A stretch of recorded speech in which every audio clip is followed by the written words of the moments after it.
Всем привет, Сальса Геймер у микрофона. Спасибо, что присоединились ко мне сегодня.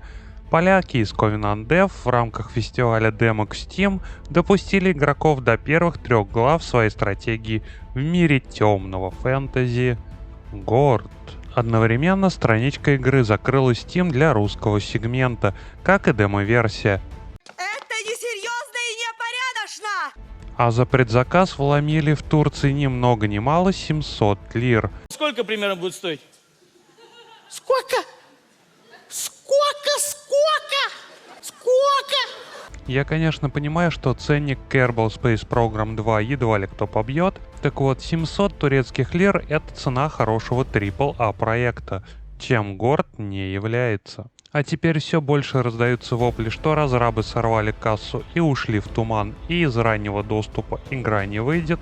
И как-то среди крупных российских блогеров, которые обычно продвигают стратегии, Горд во время фестиваля Demok тоже не мелькнул, хотя англоязычные во всю игру рекламировали. Отсюда только один вывод: в России свой продукт разрабы продвигать не хотят, но правда русский язык в игре будет. Что же было в демо? Я не буду повторять то, что уже говорил в предыдущем ролике, и поскольку начинать нужно с хорошего, то стоит отметить качество кинематографических вставок, графику и музыку. Здесь разрабы постарались вовсю. У персонажей в роликах детально прорисованы лица. У старосты племени Рассвета, мне кажется, можно все морщины на лице рассмотреть. Мир выполнен в мрачных тонах. Веришь, что ты очутился в проклятых темных землях, поросших непроходимым лесом, в чаще которого прячутся чудовища. Над болотами вьется мошкара, и периодически из воды наползает туман. Хорошо поработали со светом от факелов. Деревья отбрасывают тени, кора, зелень вокруг, земля, мох. В свете факелов все это выглядит по-разному и вполне узнаваемо. Так что при передвижении разведчика по местности разработчикам удалось создать атмосферу гиблого, мрачного первобытного леса, в котором люди — чужаки. Атмосферы добавляет и хорошо подобранный саундтрек. С атмосферой темного фэнтези в игре все в порядке. С наполнением похуже. Сюжет подается путем постановочных сцен. Суть его прост. В селение приходит представитель князя с дружиной, который ищет пропавший до него отряд. Староста местного племени соглашается ему помочь, хотя по сути выбор у него либо копьем в бок, либо оказать помощь.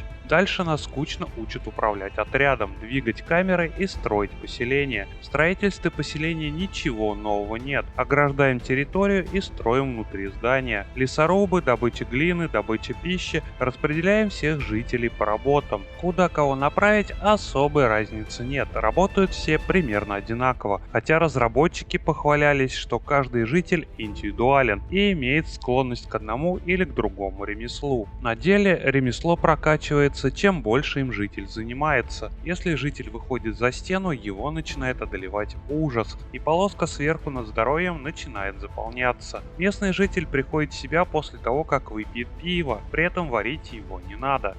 Все делается само. Если кого-то ранили, то он может посидеть в ванной и восстановить здоровье. Основными противниками в демо были дикие племена в кабаньих шкурах и волки. Племена периодически делают набеги, но от них легко отбиться. Если же во время набега стена поселения будет разрушена, то работы внутри прекратятся, пока вы ее не восстановите. Карты на первых 3 уровнях небольшие по масштабу, изучить их можно быстро, и практически все они пустые, за исключением того, что вы найдете пару схронов с ресурсами. Кстати, около карты есть кнопка, которая их отмечает на карте, как и алтари и другие места интереса. В обучении о ней ничего не сказано, а по умолчанию она отключена. По ходу сюжета вы отыщете 2 пленников, которые местные помещают в деревянные сортиры, а потом вас научат пользоваться магией. В этот момент мой мозг немного напрягся. Дело в том, что в катсценах магией обучает нас пользоваться лесная колдунья, и по идее отряд должен следовать за ней в лес. Но в ролике она есть, а в самой игре на карте ее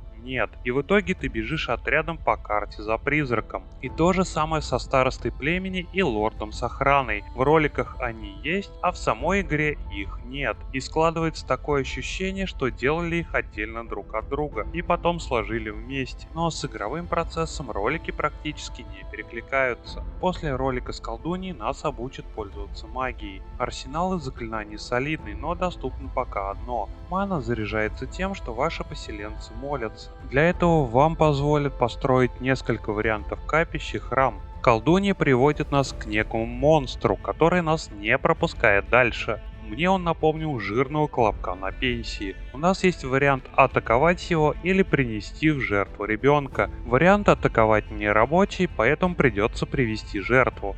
Дети в игре рождаются, надо сказать, интересно. А именно женщина чувствует, что время пополнить племя пришло, ложится в хижине и через пару секунд появляется малыш. Хорошо, что у толерантных поляков так не делают мужики. Ребенка можно закрепить за каким-то делом, и он будет бегать и учиться трудиться, наблюдая, как работают взрослые. А через пару минут он станет взрослым. За 5 минут игры у меня их так напочковалось штуки 3, поэтому одного отдать было не особо жалко. И вот монстр его скушал и пропустил племя к тому месту, где и пропал отряд. Оказалось, что всех перебило крылатое нечто, и на этом демо заканчивается. И как-то желание побежать и оформлять предзаказ за 5000 рубасов у меня после увиденного не возникло. Мне показалось, что данная компания в игре вообще лишняя, а ей подойдет больше режим выживания, на чем, кстати, и делали в демонстрации геймплея акцент разрабы. Вокруг мрачный первобытный мир, и напрашивалось тяжелое выживание в нем, но прохождение демо каких-то проблем не вызвало. Два жителя раскидают отряд противников без особого труда, раны быстро восстанавливают банные процедуры, а если кто и погиб, то женщины рожают с такой скоростью, что не заметишь потерь. Пока Горд игровым процессом не удивил, а уникальный квест, в котором мы должны с трудом запинать всей деревни какого-то лютого монстра, так и не случился. Игровой процесс показался пресным и посредственным, как и завязка сюжета. Игра выйдет уже 8 августа 2023